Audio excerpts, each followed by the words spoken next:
আসসালামু আলাইকুম সপ্তম শ্রেণীর সুপ্রিয় শিক্ষার্থীবৃন্দ, তোমরা জানো যে আগামী 15 তারিখ তোমাদের গণিত বিষয়ের ষান্মাসিক মূল্যায়ন পরীক্ষাটি অনুষ্ঠিত হবে। তার আলোকে তোমাদের জন্য সাজেশন তৈরি করা হয়েছে, তো তোমরা সাজেশনটি দেখে নাও। প্রথম প্রশ্ন, তোমাদের জন্য একটি একক কাজ রাখা হয়েছে। একক কাজটি এরকম হতে পারে, নিচের ছকটি পূরণ করতে বলতে পারে। ছকটিতে দেখো কিছু সূচকীয় আকারের ভাগফল নির্ণয় করতে বলেছে। তো তোমার কি করতে হবে, এই সূচকের যে আকারটা আছে সেটার ভাগফল নির্ণয় করতে হবে। আর এইখানে কি বলা আছে, ভাগফলের সূচকীয় এবং হর লব কাঠামো প্রয়োজন যদি হয়, তার মানে হচ্ছে তোমরা যেখানে ভাগফলটা বের করলে সেটার যদি কোনো হর লব কাঠামোর দরকার পড়ে তাহলে সেটা এখানে লিখবে। দেখো 1 নম্বরে কী ছিল, 11 পাওয়ার 14 ভাগ হচ্ছে 11 পাওয়ার 7। 2 নম্বরে কী ছিল, 6 পাওয়ার 7 6 পাওয়ার 9। এভাবে তোমরা এই 6টা ভাগফল নির্ণয় করে এখানে বসাবে এবং লব হর আকারে এখানে বসাবে। 1 নম্বরটা দেখো, 1 নম্বরটা ছিল 11 পাওয়ার 14 ভাগ 11 পাওয়ার 7। আমরা জানি সূচকের ভাগ কীভাবে করতে হয়, এখানে যে ভিত্তি আছে 11টা তোমার এখানে রাখতে হবে, আর হচ্ছে এখানে যে পাওয়ার বা ঘাত, এই ঘাতটা কী করতে হয়, ভাগের সময় বিয়োগ করতে হয়। তার মানে 14 থেকে এই 7 বিয়োগ করতে হবে। 14 থেকে 7 বিয়োগ করলে কত হবে, 11 পাওয়ার হবে তাহলে 7। এখানে তাহলে লব হর আকারের তেমন প্রয়োজন নেই, তোমরা শুধু এখানে 11 পাওয়ার 7 লিখে দিলেই হবে। 2 নম্বর ভাগফলটি কী ছিল, 6 পাওয়ার 7 ভাগ হচ্ছে 6 পাওয়ার 9। তোমরা আগে জেনেছো যে সূচকের ভাগ কীভাবে করতে হয়, পাওয়ারগুলো শুধু বিয়োগ করে দিলেই হয়। দেখো তাহলে 7 থেকে 9 বাদ দাও, 7 থেকে যদি 9 বাদ দাও, এখানে কি ছোটো সংখ্যা থেকে বড় সংখ্যা বাদ দিচ্ছ, তাহলে কত থাকবে, -2। তাহলে ভাগফলটা কী হচ্ছে, 6 পাওয়ার -2। এটাকে তোমরা কীভাবে লিখবে, 1/6 পাওয়ার শুধু 2। এটা তো তোমরা অবশ্যই জানো যে যদি পাওয়ার এখানে মাইনাস থাকে তাহলে সেটা হরে চলে যায় এবং সেটা প্লাস হয়ে যায় পাওয়ারটা। 3 নম্বরটা ছিল 17 পাওয়ার 9 ভাগ 17 পাওয়ার 0। তাহলে কী করতে হবে, এখানে ভাগফলের ভিত্তি তো 17ই থাকবে, তবে পাওয়ার কী হবে, 9 থেকে 0 বাদ দিতে হবে। 9 থেকে 0 বাদ দিলে কত থাকবে, 9 থাকবে। তো এটা হর লব আকারে তো লেখার দরকার নেই, এটা এরকমই থাকবে। 4 নম্বর 71 পাওয়ার 71 ভাগ 71 পাওয়ার 8। তো ভাগফলে তো ভিত্তি 71ই থাকবে, শুধু পাওয়ারটা চেঞ্জ হবে। পাওয়ারটা কী হবে, 71 - 8 হবে। 71 থেকে 8 কি কত থাকবে, 63। তো এটার ভাগফল কত দাঁড়াচ্ছে, 71 পাওয়ার 63। তোমরা এখানে 71 পাওয়ার 63 লিখে দেবে। 5 নম্বর 19 পাওয়ার 0 ভাগ হচ্ছে 19 পাওয়ার 9। তাহলে কি হবে, ভিত্তি এখানে 19 থাকবে, শুধু পাওয়ার মানে ঘাতে এসে 0 থেকে 9 বাদ দিতে হবে। 0 থেকে 9 বাদ দিলে কত হবে, -9 হবে অবশ্যই। তাহলে এটা অ্যান্সারটা কত লাগবে, 19 পাওয়ার -9। তো তোমরা যদি এটাকে এখন লব হর আকারে লেখো তাহলে অবশ্যই যেটা আগে বললাম যে এখানে পাওয়ার যদি মাইনাস থাকে তাহলে সেটা নিচে এসে প্লাস হয়ে যাবে, 1/19 পাওয়ার 9 হবে। 6 নম্বরটা কী ছিল, 6 নম্বরটা ছিল যে 14 পাওয়ার 3 ভাগ 14 পাওয়ার 3।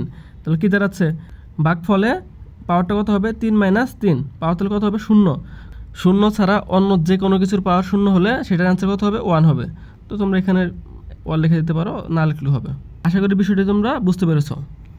পরের প্রশ্নে তোমাদের জন্য একটি একক কাজ রাখা হয়েছে। তো একক কাজটি দেখে নাও। আকাশ দুটি সূচকীয় আকারের সংখ্যা ভাগ করতে গিয়ে আর ভাগ করতে পারছে না, সেই সংখ্যা দুটি হলো 18 পাওয়ার 3 এবং 6 পাওয়ার 2। সে সংখ্যা দুটিকে ছকের মতো করে 2 বার ভাগ করে ভাগফল নির্ণয় করলো। এখানে দেখতে হবে যে ভাগফলটা ঠিক আছে কিনা। তো আকাশ এই দুইটিভাবে ভাগফলটা নির্ণয় করেছিল। তো দেখো তো আকাশ এখানে কী করেছে, এখানে হচ্ছে প্রথমে 18 পাওয়ার 3 ভাগ হচ্ছে 6 পাওয়ার 2। এই দুটোকে ভাগ করে কত লিখছে, ভাগ করে এখানে ভিত্তি 18 রাখছে আর এখানে 3 - 2 লিখছে, 18 পাওয়ার 1 লিখছে, মানে অ্যান্সার আসছে 18। আরেকবার অন্য নিয়মে ভাগ করছে, সেখানে হচ্ছে 6 পাওয়ার 2 আগে লিখছে, পরে 18 পাওয়ার 3 লিখছে। তো এখানে অ্যান্সার আসছে 1/6। তো আমাদের দেখতে হবে যে এখানে ভাগফলটা ঠিক আছে কিনা। তারপরে আরও বলা আছে, যদি আকাশের করা দুটি ভাগ প্রক্রিয়া কোনোটি ঠিক হয় তবে সেই নিয়মে তুমি 6⁴ এবং 4² এর ভাগফল নির্ণয় করো। যদি আকাশের করা ভাগফল প্রক্রিয়া ভুল হয় তবে তুমি আকাশের ভুলটি চিহ্নিত করে সঠিক ভাগফল নির্ণয় করো এবং পরবর্তীতে সঠিকভাবে 6 পাওয়ার 4 এবং 4 পাওয়ার 2 এর ভাগফল নির্ণয় করো। তার মানে আশা করি কোশ্চেনটা তোমরা বুঝছো। এখানে বলা আছে আকাশ দুইটা নিয়মে ভাগফল নির্ণয় করছে। এখানে যদি ভুল হয় তাহলে তোমরা সঠিক ভাগফলটা তোমাদের নির্ণয় করতে হবে, আর যদি ঠিক হয়ে থাকে তাহলে তোমরা সেই পদ্ধতিতে 6 পাওয়ার 4 এবং 4 পাওয়ার 2 এর ভাগফল নির্ণয় করতে হবে।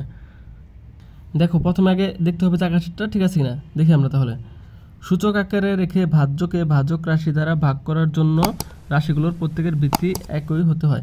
তার মানে কী দাঁড়াচ্ছে, যদি এখন তুমি ভাগ করতে চাও তাহলে ভাজক আর ভাজ্যের ভিত্তি কী হতে হবে, একই হতে হবে। আবার ভাগফলের ভিত্তিও একই থাকে। এবং সূচক হয় ভাজ্য হতে ভাজক রাশির সূচকের বিয়োগফলের সমান। তোমরা জানো যে যখন আমরা ভাগফলের ভিত্তি একই রাখি, তবে ভাগফলের উপরে যে আমরা পাওয়ারটা লিখি সেটা কি করি, ভাজ্য আর ভাজকের বিয়োগফলটা লিখে দিই। আকাশ যে সংখ্যা দ্বয় ভাগ করতে চেয়েছিল তার ভাজ্য ছিল কত, 18/3 এবং ভাজক কত ছিল, 6/2। দেখো তো এই যে 18/3 এটার ভিত্তি কত 18 এবং 6/2 এটার ভিত্তি কত 6। এদের ভিত্তি তো তাহলে এক না। যদি এক না হয় তাহলে আমরা কি জানি, ভাগফল হচ্ছে এভাবে ভাগ করা যাবে না, তাই না? এক্ষেত্রে প্রতিটি সংখ্যা ভেঙে বের করে তারপর সাধারণ নিয়মে ভাগ করতে হবে। আশা করি বিষয়টা বুঝতে পারছো। সুতরাং আকাশের ভাগফল ভুল লিখেছে। এখন তোমরা আকাশের ভাগফলটি সঠিকভাবে নির্ণয় করবে। কী ছিল এখানে, 18/3 এবং 6/2 ভাগ করতে হতো। তো এখানে কী লেখা যায়, ভাগটাকে আমরা এভাবে লিখে দিচ্ছি, 18/3 ভাগ 6/2। দেখো যে 18/3 মানে কি, 18 হচ্ছে 3 বার, 1টা 2টা 3টা, আর 6/2 মানে 6 হচ্ছে 2 বার, 1টা 2টা। এখন কাটাটি করে এখানে 6 আর 18 কাটলে কত হবে 3, এই 6 আর 18 কাটলে কত হবে 3। তাহলে উপরে দেখো কী থাকতেছে, 3 3 আর হচ্ছে 18, তিনটা গুণ করলে কত দাঁড়াচ্ছে 162। স্পষ্টত আকাশের দুইটি উত্তরই বলছিল। আকাশের একটি উত্তর তো 162 ছিল না, তাই না? তো আকাশের দুটি নিয়মেই বলছিল। তারপর প্রশ্নে কি বলা ছিল যে সঠিক নিয়মে 6 এর পাওয়ার 4 এবং 4 এর পাওয়ার 2 এর ভাগফল নির্ণয় করো। তো তাহলে এখান থেকে ভাজ্য কত, ভাজ্য হচ্ছে 6 এর পাওয়ার 4 এবং ভাজক কত 4 এর পাওয়ার 2। তো 6 এর পাওয়ার 4 মানে হচ্ছে 6 4 বার, 1টা 2টা 3টা 4টা। তো এই 6কে যদি 4 বার গুণ করো তাহলে কত হয়েছে 1296। ভাজক দেখো, ভাজক হচ্ছে কত 4 এর পাওয়ার 2, তাহলে কত হবে 4 হবে 2টা, 4 গুণন 4 কত দাঁড়াচ্ছে 16। তোমরা এখন ভাগফলটি লিখে দেবে, ভাগফল কত 1296 ভাগ হবে 16 কত দাঁড়াচ্ছে 81।